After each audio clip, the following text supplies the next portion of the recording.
Hi, everybody. My name is Sean Murphy, and welcome to my YouTube channel.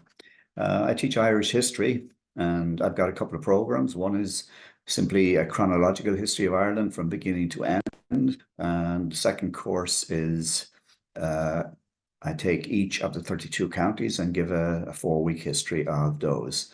Today, I'm going to talk to you about the Norman Conquest of Ireland, beginning around 1169 up to the period in 1485 when the first of the Tudor kings took control. So what I'm going to do is I'm going to give you a short PowerPoint presentation to show you some of the issues that I would be dealing with in the course, and also to let you know how to enroll.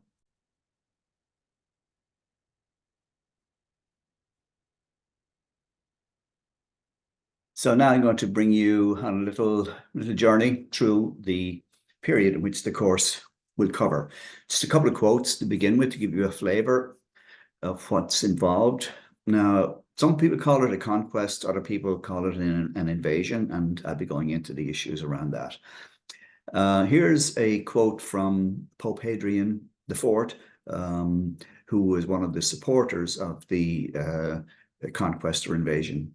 And this is what he said: "Go into the island of Ireland for the purpose of subjecting that people to the laws and to root out the weeds of vice." That gives you an idea of what they thought of Irish people.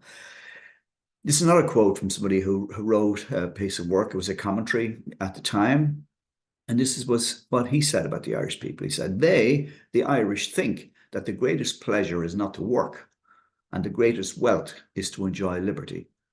So it appears that people who worked and made money at the time did not enjoy their liberty and got little pleasure, if that's the way they saw the Irish people.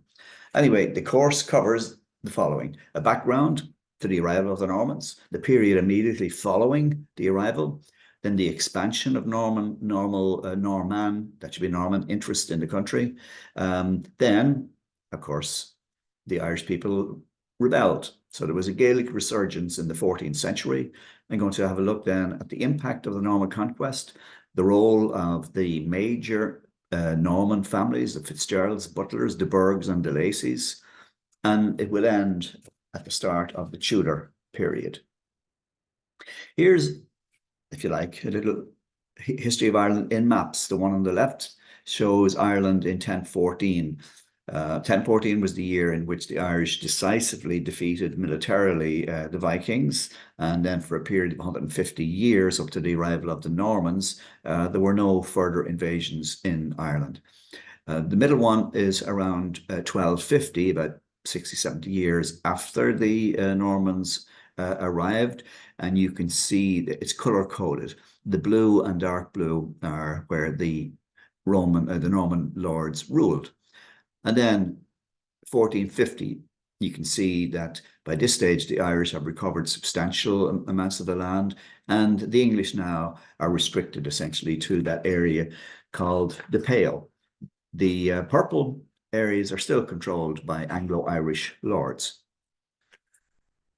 So the conflict, there was a number of reasons why it happened, but one of them is because the King of Leinster, Dermot MacMurrough, kidnapped Derg O'Villa. She was the wife of the Prince of Breffni, Tiernan O'Rourke, in 1152. The reason it's in quotes is because a lot of people say she left him because O'Rourke was an elderly man, whereas MacMurrough was a young man. And she liked him more for whatever reason. But anyway, that meant that, O'Rourke hated MacMurrough, let's put it that way. So in 1166, after the High King had died, and the High King was a supporter of Dermot MacMurrough, now with the High King out of the way, the incoming High King, as well as O'Rourke, took the opportunity to take MacMurrough to task. So O'Rourke then invaded Leinster and exiled MacMurrough. MacMurrough went to France to seek help from King Henry II, the Angevin king, who was also King of England. And then, acting on a letter from the king, some Norman soldiers in Wales agreed to assist MacMurrough. So Norman soldiers began arriving in 1167, a small number of them. The main force didn't arrive until 69 and 70. Then in 1171, King Henry II arrived with a large army to Ireland to establish his control over the Normans who had arrived and to seek submission of the Irish clan leaders. Now, the Normans' intent on gaining control of Ireland were soon in conflict with the Irish forces across the country. By the start of the 14th century, Norman influence had reached its high point. And of course, we'll go into the detail of what was going on throughout that period, and particularly the divisions inside of the incoming forces between those who were loyal to the king and those who were, if you like, were part of the Welsh mercenary soldiers who came to Ireland, who had a different agenda and were not the people who were most liked in the court of Henry II. Then in the 14th century, a Gaelic resurgence and a worldwide pandemic forced the English administration to retreat from around the country to an area around Dublin called the Pale. By this stage, a number of Norman families had accumulated large swaths of land, and they managed to maintain control of them. Now, the growing Gaelicization, in other words, the going native of the settlers in Ireland, was a constant problem for the English administration.